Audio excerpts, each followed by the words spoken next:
Good morning friends. आज का जो हमारा टॉपिक है वो है introduction of IC engine, chapter number first. Okay, तो आज जो हम लोग डिस्कस करने वाले हैं वो है आईसी इंजन के बारे में। आज हमारा जो फर्स्ट लेक्चर है वो है इंट्रोडक्शन लेक्चर। ठीक है, तो एक्चुअल में आईसी इंजन है क्या, उसके बारे में पूरा का पूरा ये सेशन में हम लोग डिस्कस करने वाले हैं। ओके, तो सब्जेक्ट कोड है हमारा 3171923। Okay, IC engine. ओके, ये सब्जेक्ट कोड जो है वो हमारा चेंज हो गया है। वैसे पहले हमारा आईसी इंजन जो है वो सिक्स सेमेस्टर में आता था, अभी ये 7th सेमेस्टर में हम लोग पढ़ाने वाले। ठीक है, तो समझो कि यहाँ पे जो आपको यहाँ पे फिगर दिख रही होगी शायद, वो लेफ्ट में एक यहाँ पे दिख रही है जो फिगर हमारी, वो है आईसी इंजन की फिगर है वैसे। ठीक है, ओके, तो ये हमारा आईसी इंजन का पूरा पिक्चर है। ठीक है, अभी बात करेंगे हम लोग नेक्स्ट। ओके, तो आईसी इंजन है क्या? Okay, internal combustion engine. Okay, IC engine means a heat engine is device in which the chemical energy of fuel is first converted into the heat energy. Okay, जो fuel की हमारी जो chemical energy है वो समझो कि heat energy में conversion होता है जो उसका। Okay, sequentially this heat energy is converted into the mechanical energy. यानी समझो कि जो फ्यूल हमारा है, ठीक है, वो बर्न होता है, यानी उसकी जो केमिकल एनर्जी है वो हीट एनर्जी में कन्वर्ट होती है। ठीक है, और देन आफ्टर उसमें क्या होता है, उसको जो हमारी जो हीट एनर्जी जो है वो एंड ऑफ दी समझो कि पूरा कंबशन वो मैकेनिकल एनर्जी में कन्वर्जन होता है उसका। ठीक है, तो इसलिए हम उसको आईसी इंजन बोलते हैं। ठीक है,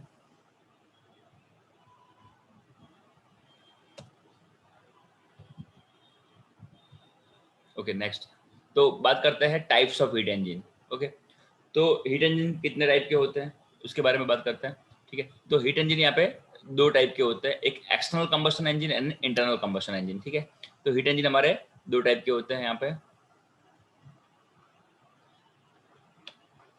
ओके, तो हीट इंजन दो टाइप के होते हैं, external combustion engine and internal combustion engine. तो एक्सटर्नल कंबशन इंजन के बारे में थोड़ा सा अभी ये समझो कि इंट्रोडक्शन है, तो थोड़ा हम लोग डिस्कस करते हैं। In the external combustion engine the combustion of fuel take place outside the cylinder in a furnace. Okay, तो फर्नेस में जहाँ पे आउटसाइड ऑफ द समझो कि फर्नेस के बाहर हमारा जो जो हमारा कंबशन जो है, ठीक है, वो सिलेंडर फर्नेस समझो कि in external combustion engine the combustion of fuel take place outside the cylinder in the furnace. Okay, cylinder के बाहर जहां हमारा कंबशन होता है उसको हम लोग एक्सटर्नल कंबशन इंजन बोलते हैं। यहाँ पे एक्सटर्नल कंबशन इंजन के बारे में कुछ ज़्यादा इंफॉर्मेशन समझो कि हमारे सिलेबस में है नहीं।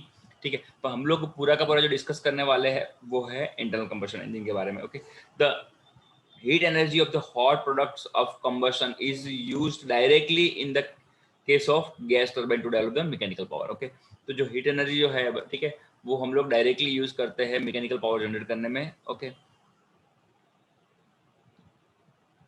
तो मैं उसका example external combustion engine are not suitable for the mobile plant use in a transportation since they're heavy and bulky.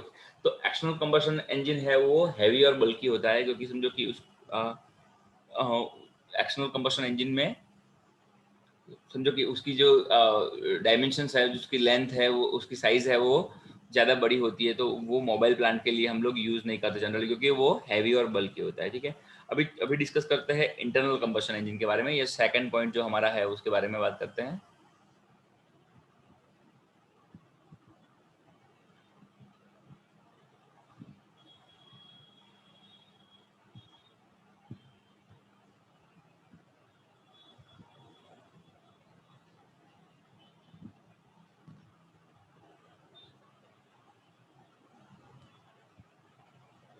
Okay, ये है हमारा internal combustion engine.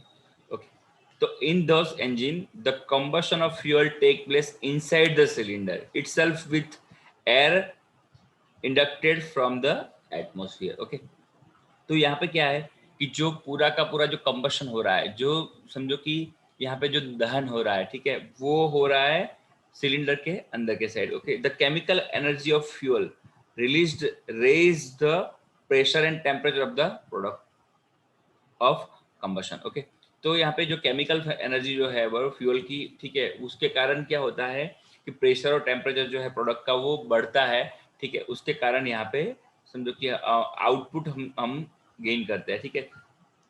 Those hot gases are subsequently expanded to the develop the mechanical power, and finally the gases are rejected back to the atmosphere, okay। तो पूरा का पूरा हम लोग समझो कि हम लोगों ने बेसिक समझो ईएमई में जो हमारा एलिमेंट्स ऑफ मैकेनिकल इंजीनियरिंग जो बीएमई आता था हमारा, उसमें हम लोगों ने आईसी इंजन के बारे में थोड़ा बेसिक इंफॉर्मेशन ली थी वैसे, okay.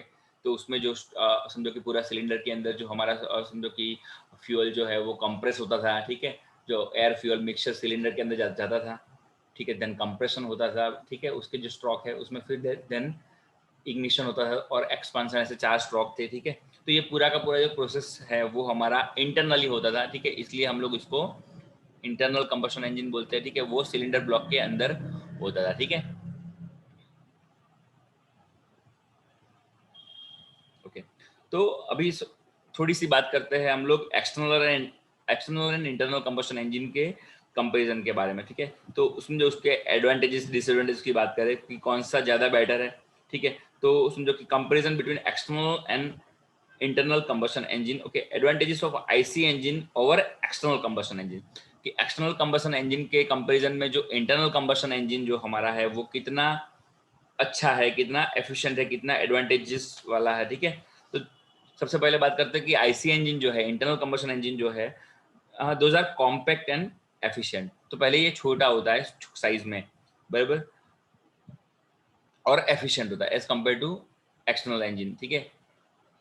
Those have low weight और power, low weight to power ratio, okay. कि समझो कि जो अगर सेम पावर प्रोड्यूस करने में समझो कि जो आईसी इंजन है वो ज़्यादा समझो कि कम बल्कि होता है as compared to external engine, ठीक है। देन समझो कि मेंटेनेंस लो है अगेन, बराबर, आईसी इंजन में, ओके, और ऑपरेटिंग कॉस्ट जो है वो कम है, ठीक है। और समझो कि यहाँ पे क्या है कि जो ऑक्सिलरी इक्विपमेंट है like furnace, heat transfer equipment है, उसकी जरूरत नहीं पड़ती है, ठीक है। और they are suitable for the mobile application. अगर समझो हमको रिमोट एरिया में ज़रूरत पड़े तो हम लोग उसको ट्रांसफ़र कर सकते हैं, और एनी मोबाइल एप्लीकेशन पे हम लोग समझो कि एप्लीकेशंस के लिए हम लोग इसका समझो अच्छी तरह से यूज़ कर सकते हैं वैसे, ओके। अभी डिसएडवांटेजेस की बात करें तो समझो कि फ्यूल जो इसका है आईसी इंजन का वो कॉस्टली है, बराबर, लाइक पेट्रोल डीजल जैसे समझो, बराबर, कि एज कम्पेयर टू कॉल से समझो पेट्रोल और डीजल थोड़ा महंगा है, ठीक है। और समझो कि ये बहुत ही लार्ज कैपेसिटी के पावर प्लांट के लिए समझो ये ज़्यादा अच्छा सूटेबल नहीं है, ये उसके डिसएडवांटेजेस है as compared to external combustion engine, okay. अभी बात हम लोगों ने एप्लीकेशन की बात अभी अभी हम लोग एप्लीकेशन की बात करते हैं, ठीक है, कि कौन सी एप्लीकेशन आईसी इंजन की है, ठीक है। अभी हम लोग पूरा का पूरा डिस्कशन आईसी इंजन के बारे में करने वाले हैं। जो हमारा समझो कि एक्सटर्नल कंबशन इंजन है, बराबर, वो समझो उसकी इंफॉर्मेशन थोड़ी सी ही हमारे सिलेबस में थी, ठीक है। तो अभी हम लोग जो पूरा का पूरा डिस्कशन अभी से करेंगे वो सब कुछ आईसी इंजन के बारे में करेंगे, ठीक है। तो अभी सबसे पहले बात करते हैं application of IC engine, okay. तो एप्लीकेशन की बात करें, most of the IC engine are used in transport system, बराबर, यानी ऑटोमोबाइल जो सिस्टम हमारी है, पूरी ट्रांसपोर्ट सिस्टम जो हमारी है, ठीक है। तो उसमें हम मोस्ट ऑफ हमारा आईसी इंजन यूज होता है, ठीक है। यानी सब लोग जानते हैं जो जो जितने भी व्हीकल्स है, ठीक है, लाइक समझो कि बाइक है हमारा एक्टिवा, फिर फोर व्हीलर्स जो हमारी है, बराबर, वो पेट्रोल डीजल इंजन, वो सब के सब जो आईसी इंजन है वो उसका हम लोग ऑटोमोबाइल एज हम लोग ऑटोमोबाइल व्हीकल जो है उसमें हम लोग यूज करते हैं। यानी मोस्ट ऑफ जो IC engine are used in transport system, यानी जो लोगों को ट्रांसपोर्ट करने में समझो चीज़ों को ट्रांसपोर्ट करने में जो आईसी इंजन का यूज, लाइक समझो कि automobile diesel locomotive trucks tractors two wheelers four wheelers motorcycles सब कुछ जो है वो हमारे आईसी, उसमें जो भी जहाँ से भी हीट प्रोड्यूस हो रही है, उसमें जहाँ से भी पावर प्रोड्यूस हो रहा है वो हमारा आईसी इंजन, ठीक है। देन बात करते हैं समझो कि ऑटोमोबाइल में और ज़्यादा समझो कि IC engine are used in aeroplane marine transport motor boats generator sorry generating sets etcetera, ठीक है। तो जहाँ पे भी समझो कि ट्रांसपोर्ट का जो सिस्टम है वहां पे हम लोग आईसी इंजन यूज करते हैं, लाइक एरोप्लेन और मरीन ट्रांसपोर्ट है, मोटर रोड से सब जगह पे, ठीक है। अभी नेक्स्ट बात करते हैं हम लोग इंडस्ट्रियल यूज उसका। ओके, यहाँ पे जो है वो है सेकंड जो है वो इंडस्ट्रियल यूज। ओके, तो IC engine are used for industrial application, for running mills, concrete mixtures, then lawn movers in the earth moving plant। Okay, तो समझो कि जहां पे भी समझो कि अर्थ मूविंग प्लांट्स यानी जो भी हैवी ड्यूटी मूवमेंट समझो इंडस्ट्री में जहां पे भी समझो कि ट्रांसपोर्टेशन सिस्टम जो चलता है, ठीक है, वहां पे समझो कि आईसी इंजन का यूज होता है, ठीक है। इंडस्ट्रियल एप्लीकेशन में बात करें तो जो मिल्स को रन करने में काफ़ी सारी जगह पे कंक्रीट मिक्सचर्स बनाने के लिए हम लोगों ने समझो कि वो देखा होगा कि रास्ते में जो ट्रक्स जाते हैं वो कंक्रीट वो सिलेंडर लेके, जिसमें समझो कि जो एक ड्रम जैसा होता है वो रोटेट करता है, ठीक है, तो वो कंक्रीट मिक्सचर्स है हमारा, ठीक है। तो वो सब जो है वो समझो आईसी इंजन के एग्जांपल है। देन एंड में बात करें तो ये है जनरेटर्स। ओके, तो एक समझो कि हमारा diesel generators are use for a power plant up to 100 megawatt capacity, यानी समझो कि जहाँ पे ऐसा एरिया है कि जहाँ पे समझो कि दूसरे पावर प्लांट एस्टेब्लिश करने में डिफिकल्टी होती है, ठीक है, वहाँ पे समझो कि हम लोग डीजल जनरेटर का यूज करते हैं एज अ समझो कि पीक प्लांट के लिए, बराबर, कि जहाँ पे 100 मेगावाट जितनी कैपेसिटी का हम लोग डीजल जनरेटर लगा सकते हैं, वहाँ से हम लोग इलेक्ट्रिसिटी प्रोड्यूस कर सकते हैं, ठीक है। तो यानी समझो कि एक इलेक्ट्रिसिटी जनरेटर जनरेट करने के लिए भी आईसी इंजन का यूज होता है, ठीक है।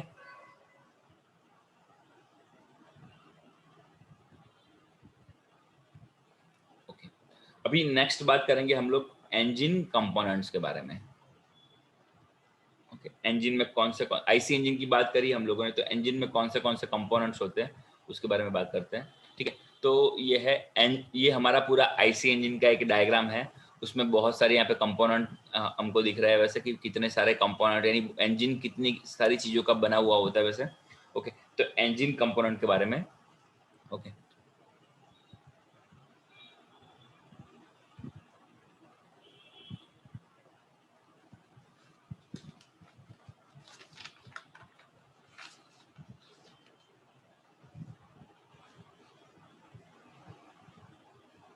तो सबसे पहले बात करते हैं हम लोग इंजन सिलेंडर के बारे में, ठीक है। तो यहाँ पे जो ये दिख रहा है वो ये हमारा इंजन सिलेंडर है वैसे। ये जो है पूरा का पूरा जहाँ पे हमारा पिस्टन जो है वो ट्रैवल करता है, ठीक है। ये जो हमारा दिख रहा है यहाँ पे वो हमारा इंजन सिलेंडर है वैसे। सबसे पहला हम लोग बात करते हैं engine cylinder. Okay, a cylinder in IC engine have withstand very high pressure up to 70 bar. यहाँ पे जो आईसी इंजन का जो सिलेंडर है वो 70 बार जितना प्रेशर हमारा समझो विथस्टैंड करता है, ठीक है, यानी वो सहन करता है, ठीक है। And temperature up to 2500 degree Celsius. Okay, तो जो सिलेंडर है हमारा वो ऐसे मटेरियल का होता है कि जो 2500 डिग्री टेम्परेचर तक उसके ऊपर समझो कि 2500 डिग्री टेम्परेचर आ जाए तो भी समझो वो उसको समझो कि विथस्टैंड कर पाए, ठीक है। Because of combustion of fuel is carried out with in the cylinder. Okay, क्योंकि जो फ्यूअल कंबशन है हमारा जो यहाँ पे ये जोन में होने वाला है, ठीक है, ये पूरा का पूरा कंबशन जोन है हमारा, ठीक है, कि जहाँ पे हमारा समझो फ्यूअल कंबशन होने वाला है, ठीक है। तो उसके कारण समझो कि सिलेंडर को एकदम समझो हैवी होना चाहिए, ठीक है। cylinder must be cool, it may be air cooled in case of low capacity engine। Okay, तो अगर समझो लो कैपेसिटी वाला जो इंजन है उसमें समझो कि सिलेंडर जो है वो एयर कूलिंग सिस्टम समझो कि उसके बारे अभी मैं डिस्कस करूंगा सिलेंडर कैसे कूल करते हैं हम लोग, ठीक है। यहाँ पे फिन्स होते हैं वैसे इंजन के सिलेंडर के बाहर, यहाँ पे ऐसे ऐसे फिन्स होते हैं। आप लोगों ने शायद इंजन जो हमारा है बाइक का व्हीकल का देखा होगा, इसमें बाहर की साइड ऐसे ऐसे यहाँ पे फिन्स बने हुए होते हैं, ठीक है। वो फिन्स के कारण उसमें कूलिंग होता है, ठीक है। ओके, तो जो समझो कि नेचुरल कूलिंग जो होता है, ठीक है, जो एयर कूलिंग होता है, ठीक है, वो फिन्स के कारण होता है। और दूसरा दो तरीके की कूलिंग सिस्टम होती है यहाँ पे, एक एयर कूल और जो बड़ी गाड़ियाँ होती है जिससे समझो कि बड़े व्हीकल्स होते हैं उसमें लिक्विड कूल होता है, ठीक है। हाई कैपेसिटी इंजन में लिक्विड कूल होता है, ठीक है। तो समझो कि मैं बात करूँ इंजन सिलेंडर की यहाँ पे, तो materials used for the cylinder are high grade cast iron और एलॉय स्टील। यहाँ पे जो सिलेंडर है हमारा हाई ग्रेड कास्ट आयरन का और एलॉय स्टील का बना हुआ होता है। इट में also use aluminium alloys, okay, क्योंकि वो लाइट इन वेट होता है एल्यूमिनियम जो है वो, ठीक है। क्योंकि समझो कि इंजन है वो, समझो कि अगर हम लोग फोर व्हीलर्स में टू व्हीलर्स में यूज़ करते हैं तो उसमें वेट का कंसिडरेशन किया जाता है, इसलिए समझो कि एरोप्लेन में वहाँ पे वेट का कंसिडरेशन किया जाता है, तो वो लाइटर इन वेट होता है इसलिए। और दूसरा कि एल्यूमिनियम एलॉयज है वो, उसकी कैपेसिटी जो है वो, समझो कि एल्यूमिनियम एलॉयज की जो है वो हीट गेन करने की कैपेसिटी ज़्यादा होती है, ठीक है। अभी सेकंड बात करते हैं सिलेंडर हेड हेड के बारे में, ठीक है।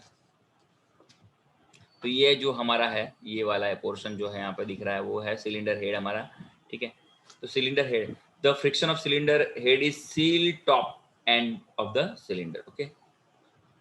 तो जो टॉप एंड जो है उसको सील करता है और space is provided to carry the valve mechanism spark plug, okay. तो जो सिलेंडर हेड है वहाँ पे हमारा वाल्व मैकेनिज्म जो है हमारा, वो यहाँ पे ये सिलेंडर हेड में ये जो पूरा एरिया है हमारा, ये हमारा सिलेंडर हेड का एरिया है, वहाँ पे वाल की मैकेनिज्म वहाँ पे होती है, उसकी स्पेस सिलेंडर हेड में दी हुई होती है, ठीक है। यानी ये जो है हमारा सिलेंडर हेड वाला एरिया है पूरा का पूरा, ये सब जो एरिया है समझो जहाँ पे हमारा समझो वाल की हेड की मैकेनिज्म और समझो कि स्पार्क प्लग की जो यहाँ पे हेड के अंदर एक स्पेस दी हुई होती है, वहाँ पे वो स्पार्क प्लग और सब कुछ लगाया जाता है, ठीक है।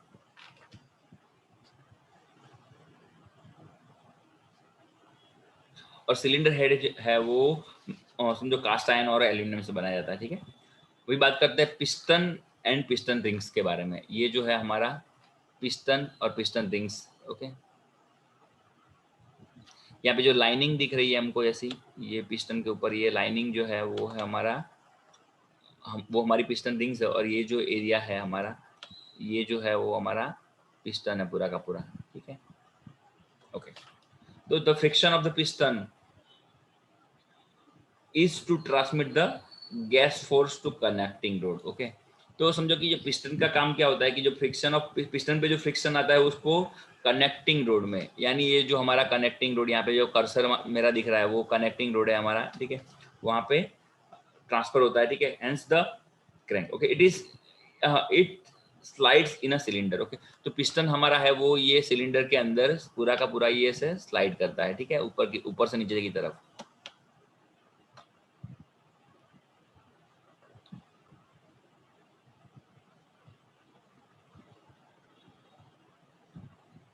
यानी जो पिस्टन हमारा है वो यहाँ पे रेसिप्रोकेटिंग मूवमेंट करता है, स्लाइड करता है वैसे ये एरिया में, ओके।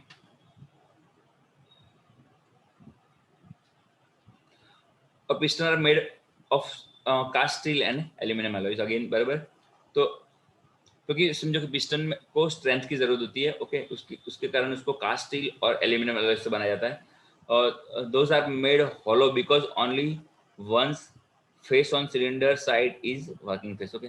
तो ये समझो कि होलो होती है और ये जो फेस है जो हमारा पिस्टन की जो फेस है, ठीक है, वो ही सिर्फ वर्किंग में यहाँ पे आती है, ठीक है। तो नीचे की तरफ जो है ये जो पूरा का पूरा पोर्शन है वो अंदर की साइड का जो है वो होलो होता है, ठीक है। और अभी मैंने जो अभी ये लाइनिंग की बात करी है, जो तीन लाइनिंग यहाँ पे दिख रही है वो है हमारी पिस्टन रिंग्स है, ठीक है। तो piston rings are made of cast steel and provide to prevent leakage of gas to crank case, okay. तो जो गैस यहाँ पे जनरेट हो रही है ये हमारे कंबशन चैम्बर में, तो वो लीकेज ना हो इसलिए इसको समझो कि सीलिंग के लिए यूज किया जाता है, ठीक है। और जो लोअर पिस्टन रिंग्स है यहाँ पे, जो नीचे की पिस्टन रिंग जो यहाँ पे दिख रही है, लास्ट जो पिस्टन रिंग है वो है हमारी ऑयल रिंग्स है, ठीक है। तो those rings have a oil groove with several holes so to discharge the excess lubricating oil cylinder walls to drainage hole in the piston from where oil is sent back to the oil sump, okay. तो जो ये है वो ceiling के लिए होती है, ठीक है। जो समझो कि लास्ट वाली जो पिस्टन रिंग हमारी है, ठीक है, वो जो है, ठीक है, एक्सेस लुब्रिकेटिंग ऑयल है उसको वो वापस भेजती है, ठीक है। तो एक समझो कि जो पिस्टन रिंग्स है अलग अलग, उसके बारे में हम लोग डिटेल में बात करेंगे आगे। ठीक है। पर पिस्टन रिंग्स है वो हर एक पिस्टन रिंग्स का एक समझो कि सीलिंग का काम होता है, एक लुब्रिकेटिंग का काम होता है, ठीक है, अलग अलग काम होता है, ठीक है। देन बात करते हैं गजन पिन और पिस्टन पिन। जो पिस्टन के अंदर जो ये पिन लगी हुई है, ठीक है, तो वो है गजन पिन हमारी, ठीक है। तो it is made of harden steel in the shape of spindle, okay. तो एक समझो कि स्पिंडल के शेप में एक हमारी हार्डन समझो कि ये है वो हार्डन स्टील की बनी हुई होती है in the shape of spindle, okay.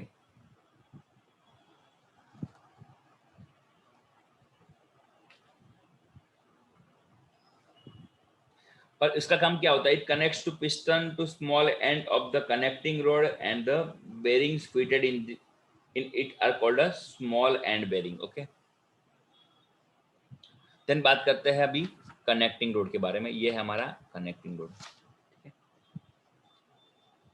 तो कनेक्टिंग रोड का काम क्या होता है? जो one end of the connecting rod is connected to the piston, एक एंड जो है वो पिस्टन के साथ यहाँ पे कनेक्टेड होता है, दूसरा पेन जो है दूसरा एंड जो होता है वो हमारा क्रैंकशाफ्ट के साथ कनेक्टेड होता है, ठीक है।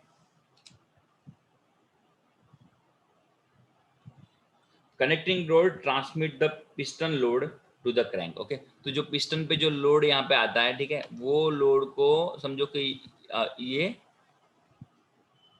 क्रैंक को ट्रांसफर करता है, ठीक है।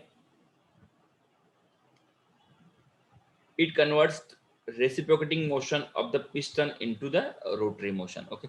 तो जो समझो कि हमारी जो पिस्टन की जो यहाँ पे मेरी जस्ट बात हुई थी हमारी कि रेसिप्रोकेटिंग मोशन करता है, उसको ये यहाँ पे रोटरी मोशन में ट्रांसफर करता है, ठीक है, ओके। तो आज के लिए इतना हम लोग डिस्कस करते हैं। नेक्स्ट लेक्चर में हम लोग बाकी के जो कंपोनेंट है हमारे बराबर उसकी बात करें हम लोग।